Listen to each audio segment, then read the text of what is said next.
என்ன சொல்லுவாங்க, அப்பா வந்து 8 அடின்னா புள்ள 16 அடின்னு இல்லையா. என்னுடைய ஆதங்கள்லாம் இவர் ஜெயிக்கிறதுலாம் குறைய அதெல்லாம் ஒன்றும் டவுட்டே இல்லை. இவர் ஜெயிச்சார்னா கட்டாயமாக திராவிட முன்னேற்ற கழகத்தில் இவருக்கு மினிஸ்டர் பதவி கொடுத்து அதோட பிரதிபலனை நாங்கள்லாம் ஃபேண்டாஸ்டிக்கா சூப்பரா இருந்தது. எழுச்சி ரொம்ப ரொம்ப நல்லா இருந்தது. ஏங்க எவ்வளவு பேர் கன்வர்ஷன் பண்ணியிருக்காங்க தெரியுமா. நான் பர்சனலா வந்து இவருக்கு நான் ஏன் வரேன், நான் வந்து திமுக காரனே இல்லை. நான் வந்து இவங்க அப்பா வந்து நான் டவர் பார்க்ல வாக்கிங் போறவன். எனக்கு வந்து ஒரு சின்ன பிரச்சனை இருந்தது கண்ணுக்கு. சார் வாப்பா நான் பண்ணி கொடுக்குறேன், அவ்வளவுதான் அவர் சொன்னார்.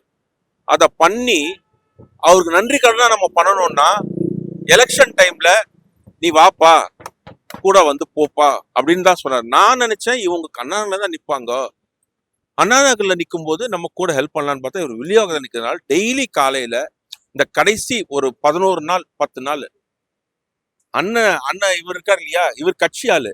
இவர் 7 மணிக்கு வரேன்னா நானும் 7 மணிக்கு இவர் போட்டி போட்டுன்னு நான் வருவோம்.